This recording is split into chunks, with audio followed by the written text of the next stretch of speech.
Hi all, welcome back to my channel. ಯಾರೆಲ್ಲ ಇನ್ನೂ ನನ್ನ ಚಾನಲ್ ಸಬ್ಸ್ಕ್ರೈಬ್ ಮಾಡಿಲ್ಲ, ಇವಾಗಲೇ ಸಬ್ಸ್ಕ್ರೈಬ್ ಮಾಡಿ.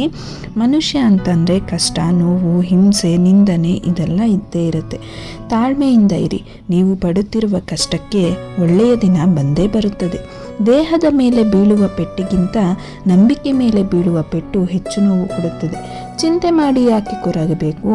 ಆ ಚಿಂತೆ ಹುಟ್ಟಿಸಿದವರನ್ನು ಮರೆತು ನಾವು ಮುಂದೆ ನಡೆಯಬೇಕು. ನೋವು ಕೊಟ್ಟವರಿಗೆ ನಸುನಕ್ಕು ಇದನ್ನು ಹೇಳಿಬಿಡಿ, ನಿನಗೆ ನಾನೇನು ಮಾಡುವುದಿಲ್ಲ, ಯಾಕೆಂದರೆ ನಾನು ಬಿಟ್ಟರೂ ನಿನ್ನ ಕರ್ಮದ ಫಲಗಳು ನಿನ್ನನ್ನು ಬಿಡುವುದಿಲ್ಲ. ನಿಮ್ಮನ್ನು ನೋಯಿಸಿದವರಿಗೆ ನಿಮ್ಮ ಬೆಲೆ ತಿಳಿಯಬೇಕೆಂದರೆ ಮೊದಲು ನೀವು ಅವರನ್ನು ನಿರ್ಲಕ್ಷಿಸುವುದನ್ನು ಕಲಿಯಿರಿ. ಮುಂದೆಂದೂ ಅವರು ನಿಮ್ಮ ಕಣ್ಣೀರಿಗೆ ಕಾರಣವಾಗದಂತೆ ನೋಡಿಕೊಳ್ಳುತ್ತಾರೆ. ವ್ಯಕ್ತಿತ್ವ ಸ್ವಲ್ಪ ಕಠೋರವಾಗಿ ಇರಬೇಕು. ಇಲ್ಲದಿದ್ದರೆ ಕೆಲವು ಸಂದರ್ಭಗಳಲ್ಲಿ ನಮ್ಮ ಅತ್ಯಂತ ಸರಳತೆ ಹಾಗೂ ಸವಿ ನುಡಿಗಳನ್ನು ನಮ್ಮ ದೌರ್ಬಲ್ಯ ಮತ್ತು ನಟನೆ ಎಂದು ಪರಿಗಣಿಸಿಬಿಡುತ್ತಾರೆ. ತಪ್ಪು ಹೆಜ್ಜೆ ಇಡುವುದು ಸಹಜ, ಬೇಗ ಎಚ್ಚೆತ್ತುಕೊಳ್ಳುವುದು ಬುದ್ಧಿವಂತಿಕೆ. ತಪ್ಪಾದಾಗ ಹೊರಗುವುದಕ್ಕಿಂತ ಮುಂದೆ ತಪ್ಪಾಗದಂತೆ ನೋಡಿಕೊಳ್ಳುವುದು ಉತ್ತಮ. ಕಷ್ಟ ಬಂದಾಗ ಕುಗ್ಗದೆ, ಸುಖ ಬಂದಾಗ ಹಿಗ್ಗದೆ ಸಮಾನ ಮನಸ್ಥಿತಿ ಉಳ್ಳವನೇ ನಿಜವಾದ ಯೋಗಿ. ಬಾಡಿಗೆ ಕಟ್ಟುವಾಗ ಸ್ವಂತ ಮನೆಯ ಬೆಲೆ, ಹಸಿವಾದಾಗ ಅನ್ನದ ಬೆಲೆ, ಕೆಲಸ ಇಲ್ಲದಿರುವಾಗ ಹಣದ ಬೆಲೆ, ದೂರವಾದಾಗ ಮನುಷ್ಯನ ಬೆಲೆ ತಿಳಿಯುತ್ತದೆ. ನಾವು ಮಾಡುವ ಕೆಲಸ ಈ ಇಬ್ಬರಿಗೆ ಸರಿ ಎನಿಸಿದರೆ ಸಾಕು. ಒಂದು ಪರಮಾತ್ಮ, ಇನ್ನೊಂದು ಅಂತರಾತ್ಮ.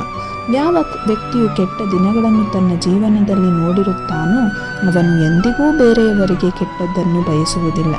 ನಿಮ್ಮ ಅಧಿಕಾರಕ್ಕಾಗಿ ನೀವು ಹೋರಾಡಿ, ಆದರೆ ಯಾವುದರ ಮೇಲೆ ನಿಮ್ಮ ಅಧಿಕಾರವಿಲ್ಲವೋ ಅದಕ್ಕಾಗಿ ಆಸೆ ಪಡಬೇಡಿ. ಕರ್ಮವು ಯಾವಾಗಲೂ ತನ್ನ ವಿಳಾಸವನ್ನು ಮರೆಯುವುದಿಲ್ಲ. ಸರಿಯಾದ ಸಮಯಕ್ಕೆ ಮತ್ತು ಸೂಕ್ತ ಸ್ಥಳಕ್ಕೆ ಹೋಗಿ ಮುಟ್ಟಿಯೇ ತೀರುತ್ತದೆ. ನಮ್ಮ ಮನಸ್ಸು ಒಳ್ಳೆಯದಾದರೆ ಎಲ್ಲವೂ ನಮ್ಮ ಪರವಾಗಿಯೇ ಇರುತ್ತದೆ. ಇಂದಿನ ಕಷ್ಟದ ದಿನಗಳೇ ನಾಳೆಯ ಖುಷಿಗೆ ಕಾರಣ. ನಮ್ಮನ್ನು ಸಮಯ ಎಷ್ಟು ಕಾಯಿಸುತ್ತದೆಯೋ ಅಷ್ಟೇ ಉತ್ತಮ ಫಲ ನಮಗೆ ಸಿಗುತ್ತದೆ. ನಿಮ್ಮ ಮನಸ್ಸಿನ ಶಕ್ತಿಯನ್ನು ಚಿಂತೆ ಮಾಡಲು ಉಪಯೋಗಿಸಬೇಡಿ. ಆ ಶಕ್ತಿಯನ್ನು ನಂಬಿಕೆಗೆ ಉಪಯೋಗಿಸಿ. ಕೆಲವೊಮ್ಮೆ ನಿಮ್ಮ ಗೆಳೆಯರಿಗಿಂತ ಶತ್ರುಗಳೇ ನಿಮ್ಮನ್ನು ಸರಿದಾರಿಯಲ್ಲಿ ನಡೆಯುವಂತೆ ಮಾಡುತ್ತಾರೆ.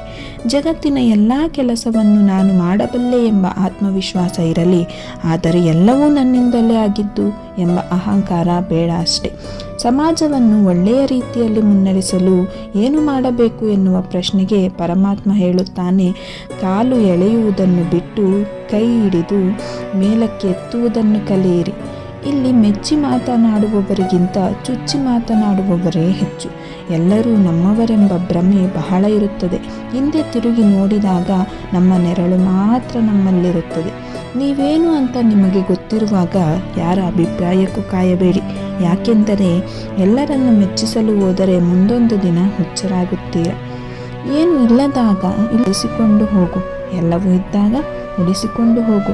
ಚಿಂತೆ ಮಾಡಿ ಯಾಕೆ ಕೊರಗಬೇಕು? ಆ ಚಿಂತೆ ಹುಟ್ಟಿಸಿದವರನ್ನು ಮರೆತು ನಾವು ಮುಂದೆ ನಡೆಯಬೇಕು. ಪ್ರಪಂಚಕ್ಕೆ ಒಳ್ಳೆಯವರು ಆಗದಿದ್ದರೂ ಪರವಾಗಿಲ್ಲ, ಆದರೆ ನೀವೇ ಪ್ರಪಂಚ ಎನ್ನುವವರಿಗೆ ಒಳ್ಳೆಯವರಾಗಿರಿ. ಗತಕಾಲದ ಬಗ್ಗೆ ಕೊರಗುವ ಬದಲು ನಾಳೆಯತ್ತ ಹೆಜ್ಜೆ ಹಾಕುವುದು ಒಳಿತು. ನಿನಗೇನು ಬೇಕು ಅದಕ್ಕೆ ನೀನು ಹೋರಾಟ ಮಾಡದಿದ್ದರೆ ಕಳೆದುಕೊಂಡದ್ದಕ್ಕಾಗಿ ಎಂದಿಗೂ ಕಣ್ಣೀರು ಸುರಿಸಬೇಡ. ಧನ್ಯವಾದಗಳು.